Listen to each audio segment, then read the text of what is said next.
Hello guys, Pathanamthitta പുതിയ episode റിവ്യൂയിലേക്ക് സ്വാഗതം. അങ്ങനെ നമ്മുടെ മുത്തശ്ശി പറയുകയാണ്, നല്ല വിശപ്പുണ്ട്, എന്തെങ്കിലും കഴിക്കാമെന്ന് പറയുമ്പോൾ ദേവയാനിയും ജലജ എല്ലാം കൂടെ കൂട്ടി മുത്തശ്ശീനെ അകത്തേക്ക് കൊണ്ടുപോകണം കേട്ടോ. ആ സമയത്ത് നയന നവ്യയോട് നടന്ന കാര്യമൊക്കെ പറയുക. പക്ഷെ പറയുവാണ്, ഇതിപ്പോൾ അവർ പറഞ്ഞ പോലെ മസാലയും എണ്ണയൊക്കെ കൂട്ടിയിട്ട ടേസ്റ്റൊന്നുമല്ല, ശരിക്കും നല്ലപോലെ കറി ഉണ്ടാക്കിയേക്കുന്നത് അതിൻ്റെ മണം തന്നെയാണെന്ന് പറയുവാണ്. അത് കഴിയുമ്പോഴത്തേക്ക് ആദർശ് ജയനോടും അജയനോടും അനിയോടൊക്കെ സംസാരിച്ചുകൊണ്ടിരിക്കുകയാണ് കേട്ടോ. അപ്പോൾ പറയുവാണ്, പിള്ളസാറ് വന്നുകൊണ്ട് രക്ഷപ്പെട്ടു എന്നുള്ള രീതി പറയുമ്പോഴത്തേക്കും, അല്ലെ ഞാൻ നയനയുടെ മുമ്പിൽ തോറ്റു തൊപ്പിട്ടേനെന്ന് പറയുമ്പോൾ അനി പറയുകയാണ്, അത് ഏട്ടൻ ഇപ്പോഴും തോറ്റേക്ക് തന്നെയാണ്, ഏടത്തെ അറിയുന്നില്ല എന്ന് മാത്രം. പിന്നെ അറിയണോ വേണ്ടോ എന്നുള്ളതൊക്കെ മുത്തശ്ശൻ തീരുമാനിക്കുമ്പോൾ അറിയുന്നുണ്ടോ അറിയിക്കാതെയാണോ എന്നൊക്കെയെന്ന്. അപ്പോഴത്തേക്ക് ആദർശം ഒന്ന് ചമ്മുന്നുണ്ട്. എങ്കിലും ആദർശ് പറയാണ്, ശരി നമുക്ക് ഫുഡൊക്കെ എടുത്ത് ടേബിളിലോട്ട് വെക്കാമെന്ന് പറയുമ്പോൾ ജയൻ ആദർശിനെ പിന്നെയും കളിയാക്കുക.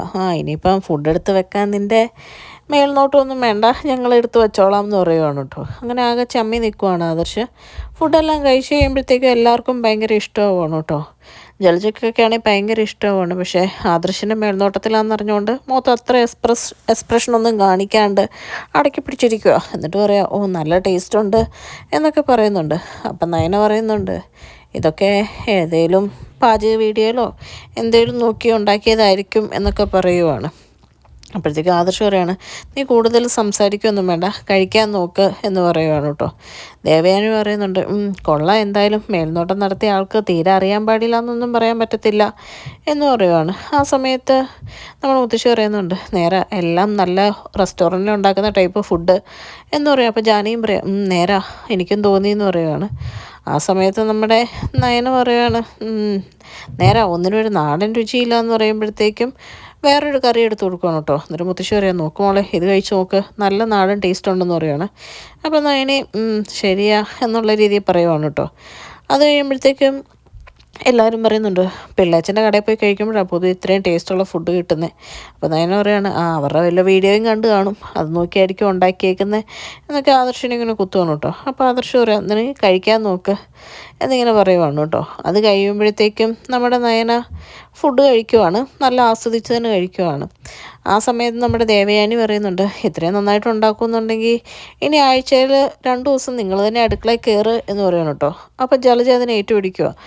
അത് നേരാ, ഇനിയിപ്പോൾ ആഴ്ചയിൽ 2 തവണ നിങ്ങൾ കയറ്, അല്ലെ മാസത്തിൽ 2 തവണ കയറ്, അപ്പോൾ പെണ്ണുങ്ങൾക്കൊരാശ്വാസം ആവുമല്ലോ എന്ന് പറയുവാണ്. ആ സമയത്ത് നമ്മുടെ മുത്തശ്ശി പറയാം, പെണ്ണുങ്ങൾക്ക് ആശ്വാസം ആവുമെന്ന് പറയാൻ നീ അടുക്കളയിൽ കയറുന്ന പോലെയാണല്ലോ നിൻ്റെയൊക്കെ സംസാരം എന്ന് പറയണം കേട്ടോ. അപ്പോൾ അജയനും ഇതിന് കൂട്ടുപിടിക്കുക, അത് നേരായി ഇവരുടെ പറിച്ചിട്ട് കേട്ടിങ്ങത്തൊന്നും ഇവരെ അടുക്കളയിൽ കയറുന്നതെന്ന്. മുത്തശ്ശി പറയാണ്, നയന മോൾ അടുക്കളയിൽ കയറുന്നതുകൊണ്ട് കുഴപ്പമില്ല, നീയും ദേവയാനിയും കൂടെ മോള് വീട്ടിൽ പോയപ്പോൾ കാണിച്ചു കൂട്ടിയതൊക്കെ ഞാൻ കണ്ടതെന്ന് പറയുകയാണ് കേട്ടോ. എന്നിട്ട് ഫുഡിനെ പറ്റി അഭിപ്രായമൊക്കെ പറഞ്ഞ് എല്ലാവരും ഫുഡ് കഴിഞ്ഞ് ഹാളിൽ ഇരിക്കുന്ന സമയത്ത് നമ്മുടെ മൂർത്തി സാറ് പിള്ളേച്ചനെയും കൂട്ടിക്കൊണ്ട് വരുവാണ് കേട്ടോ, ഷെഫ് പിള്ളേച്ചനാണെങ്കിൽ ഹായ് പറയുകയും ചെയ്യും. അപ്പോഴത്തേക്കും എല്ലാവർക്കും കാര്യം മനസ്സിലാവുകയാണ് കേട്ടോ. അപ്പോഴേക്കും നമ്മുടെ മുത്തശ്ശി ചോദിക്കുന്നുണ്ട്, ഇതെന്താ പിള്ളേച്ചൻ ഇവിടെ എന്ന് പറയുമ്പോഴത്തേക്കും, കല്യാണത്തിന് കൂടാൻ വേണ്ടിയിട്ട് വരാൻ പറ്റില്ലല്ലോ, അതുകൊണ്ട് നേരത്തെ വന്നു എന്നേ ഉള്ളൂ. വന്നപ്പോൾ ഇവിടെ ഓരോ പാചകങ്ങൾ നടക്കുന്നു, അപ്പോൾ സദ്യ ഇവിടുന്ന് തന്നെ തുടങ്ങിയേക്കാം എന്ന് ഓർത്തു എന്ന് പറയുവാണ് കേട്ടോ.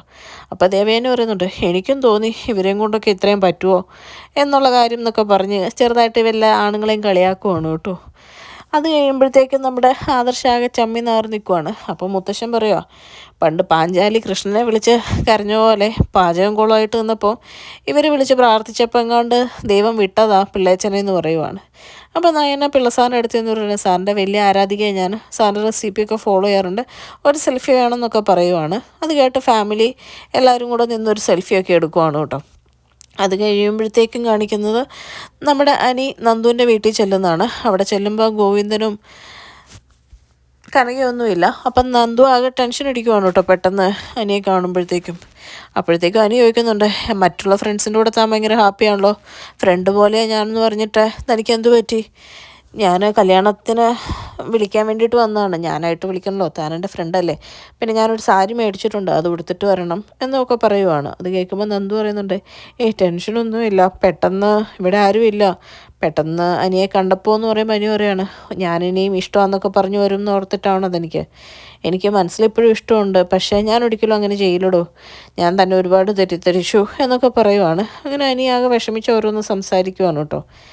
എങ്കിലും എനിക്ക് ഒരുപാട് മാറ്റമുണ്ട്. എന്നിട്ട് പറയുവാണ്, പിന്നെ കല്യാണമൊക്കെ കഴിയുമ്പോൾ മാറിക്കോളുമായിരിക്കും എന്ന് പറഞ്ഞിങ്ങനെ നിൽക്കുവാണ് കേട്ടോ. ആ സമയത്താണ് നമ്മുടെ ഗോവിന്ദൻ കയറി വരുന്നത്. ഗോവിന്ദൻ ഇവരെ കാണുമ്പോഴേക്കും ടെൻഷൻ ആവുകയാണ്. ഗോവിന്ദനും ഇതേ ചോദ്യം ചോദിക്കുവാണ് കേട്ടോ അനിയോട്. അപ്പോൾ അനി പറയുന്നുണ്ട്, എന്താ അങ്കിൾ മോളി ചോദിക്കുന്ന പോലെ തന്നെ ചോദിക്കുന്നത്, ഞാൻ നന്ദുവിൻ്റെ ഫ്രണ്ടല്ലേ, പിന്നെ ആദർശേട്ടനും നയനയും വെച്ച് എല്ലാം ഇവിടെ കൊണ്ടുവന്നു എനിക്കറിയാം. എൻ്റെ ഫ്രണ്ടിനൊരു ഗിഫ്റ്റ് എൻ്റെ കയ്യിലടുത്ത് വരുമ്പോൾ മേടിച്ചു കൊടുക്കുക എന്നുള്ളത് എൻ്റെ മര്യാദയല്ലേ, അത് കൊണ്ടുവന്നേ ഉള്ളൂ. പിന്നെ 2 ദിവസം മുമ്പേ വരണം എന്നാണ് എനിക്ക് ആഗ്രഹം. 2 ദിവസം മുമ്പേ വരാൻ പറ്റിയില്ലെങ്കിലും രണ്ടുപേരും കല്യാണത്തിൻ്റെ തലേ ദിവസമെങ്കിലും അവിടെ വന്നിരിക്കണം എന്നൊക്കെ പറയുവാണ് കേട്ടോ. അപ്പോഴാണ് ഗോവിന്ദന് ചെറുതായിട്ടൊരു ആശ്വാസം വന്നത്. എങ്കിൽ ശരി അങ്കിൾ ഇറങ്ങുവാന്നും പറഞ്ഞ് അനി അവിടുന്ന് യാത്ര പറഞ്ഞ് ഇറങ്ങുവാണ് കേട്ടോ. അനി പോയി കഴിയുമ്പോഴേക്കും ഗോവിന്ദൻ ചോദിക്കുന്നുണ്ട് നന്ദുവിനോട്. അപ്പം നന്ദുവും പറയുന്നുണ്ട്, ഞാനും ചെറുതായിട്ടൊന്ന് പേടിച്ചു, പക്ഷെ ആരും പേടിക്കേണ്ട കാര്യമില്ല, എനിക്ക് നല്ല മാറ്റം ഉണ്ടെന്നൊക്കെ പറഞ്ഞ് സാരിയും കൊണ്ട് നന്ദു മുറി പോവാണ് കേട്ടോ. സാരിയൊക്കെ എടുത്ത് നോക്കുന്ന നന്ദുവിന് ആകെ വിഷമമാവുകയാണ്. തിരിച്ചു പോകുമ്പോൾ അനിയുടെ മുഖത്തും സങ്കടം കാണിക്കുന്നുണ്ട് കേട്ടോ. നന്ദു ആണെങ്കിൽ ആ സാരി കെട്ടിപ്പിടിച്ചിരുന്ന് കരയുവാണ്. പിന്നെ കാണിക്കുന്ന നന്ദുവിൻ്റെ ഫ്രണ്ട്സ് നന്ദുവിനെ കാണാൻ വേണ്ടി വന്നതാണ്. അപ്പോഴത്തേക്കും അവർ പറയുന്നുണ്ട്, നിനക്കൊരു മാറ്റവും ഇല്ല, നീ ചുമ്മാ അഭിനയിക്കുക എന്നൊക്കെ ഞങ്ങൾക്ക് അറിയാമെന്ന് പറയുമ്പോഴേക്കും നന്ദു അവരോട് ദേഷ്യപ്പെടണം. എന്തഭിനയം, ഒരഭിനയവും ഇല്ല, നീ കല്യാണത്തിന് 2 ദിവസം മുമ്പേ പോകണുണ്ടോ, എന്നിട്ട് അങ്ങോട്ടൊന്നും അവർ കളിയാക്കി ചോദിക്കുകയാണ് കേട്ടോ, ഇങ്ങനെ കൊള്ളിച്ച്. അപ്പം നന്ദു പറയുന്നുണ്ട്, അങ്ങനെയൊന്നും പോകാൻ പറ്റില്ല, ഒന്നാമതേ എൻ്റെ ചേച്ചിമാരുണ്ട് അവിടെയുണ്ട്, അവരുടെ പ്രശ്നങ്ങൾ, പിന്നെ അതുമാത്രമല്ല അച്ഛന് തീരെ വയ്യല്ലോ, അച്ഛന് വയ്യാത്ത കാര്യം നിങ്ങൾക്ക് അറിയാൻ പാടില്ല എന്നൊക്കെ ചോദിക്കുമ്പോൾ അവർ പറയണം, ആയിക്കോട്ടെ, അച്ഛന് കൂട്ടിന് കടയിലെ ആളുണ്ട്, പിന്നെ നിൻ്റെ അമ്മ ഇവിടെ വന്നിട്ടുണ്ടല്ലോ എന്ന് പറയുമ്പോൾ നന്ദു പറയാം, അമ്മ കുറച്ച് നാളത്തേക്ക് നിൽക്കാൻ വേണ്ടി വന്ന അമ്മ പോവും എന്നൊക്കെ പറഞ്ഞ് നന്ദു അകത്തോട്ട് കയറിയിട്ട് നന്ദു ചിന്തിക്കുകയാണ്. അവർക്കൊക്കെ ഇപ്പോഴും സംശയമുണ്ട്, അവർക്കല്ല പലർക്കും സംശയമുണ്ട്, അതെങ്ങനെയും മാറ്റിയെടുത്തേ പറ്റുള്ളൂ, എന്തേലും ചെയ്യണം എന്നിങ്ങനെ മനസ്സിൽ ഭയങ്കര ഉറച്ച് ചിന്തിച്ച് നിൽക്കുവാണ്. അത് കഴിഞ്ഞ് വീട്ടിൽ ആദർശനെ നയനേനെയാണ് കാണിക്കുന്നത്. നയന ഷെയർകേസിനെ താഴെ ഇരുന്ന് നടന്ന കാര്യങ്ങളൊക്കെ ഓർത്ത് ഇങ്ങനെ ചിരിച്ചുകൊണ്ടേ ഇരിക്കുവാണ് കേട്ടോ.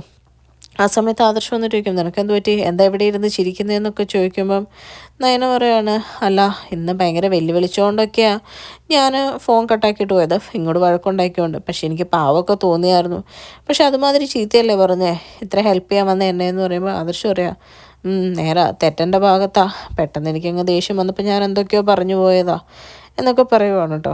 ഇതൊക്കെ കേൾക്കുമ്പോൾ നയന പറയുന്നുണ്ട്, എന്തായാലും പിള്ളസാർ വന്നുകൊണ്ട് രക്ഷപ്പെട്ടില്ലേ എന്നിങ്ങനെ പറയുവാണ്. ആദർശ് പറയാം, അതെ അതെ രക്ഷപ്പെട്ടു എന്നൊക്കെ പറയുവാണ്. ആദർശ് പറയുന്നുണ്ട്, നീ രാവിലെ ഇട്ട ഡ്രസ്സ് കൊള്ളായിരുന്നു, നല്ല ഭംഗിയുണ്ടായിരുന്നു കേട്ടോ, നീ വൈകിട്ട് ആ ഡ്രസ്സ് തന്നെ ഇട്ട് റെഡി ആയിട്ട് വാ, നമുക്ക് പുറത്തുനിന്ന് പോകാമെന്നൊക്കെ ഉള്ള രീതിയിൽ പറയുവാണ്. അപ്പോഴത്തേക്കും ഞാൻ വയ്ക്കുന്നുണ്ട്, പാടത്തെ കോലം പോലെ ഉണ്ടെന്നാണല്ലോ രാവിലെ പറഞ്ഞതെന്ന് പറയുമ്പം നിൻ്റെ ഭംഗി ഞാൻ ഇപ്പോഴാണ് അറിഞ്ഞു തുടങ്ങിയത്, ആസ്വദിച്ചു തുടങ്ങിയെന്നൊക്കെ ആദർശ് പറയുവാണ്. ഇവിടുത്തെ എല്ലാ പണിയും ചെയ്ത് ഞാനിപ്പോൾ കോലം കെട്ട് പോയെന്ന് എനിക്ക് തോന്നിയെന്ന് പറയുമ്പം ആദർശ് പറയുന്നുണ്ട്, അത് ചിലപ്പോൾ ശരിയായിരിക്കും, പക്ഷെ ഞാൻ നിന്നെ ഇപ്പോൾ ശ്രദ്ധിച്ചു തുടങ്ങിയപ്പോൾ തൊട്ട് നിനക്ക് നല്ല ഭംഗിയുണ്ട് എന്ന് പറയുവാണ് കേട്ടോ. അങ്ങനെ അതൊക്കെ കേട്ട് സന്തോഷിച്ചിരിക്കുന്ന നയനേനെ കാണിച്ചുകൊണ്ടാണ് ഇന്നത്തെ എപ്പിസോഡ് അവസാനിക്കുന്നത്. ചാനൽ ഇഷ്ടപ്പെട്ട ലൈക്ക്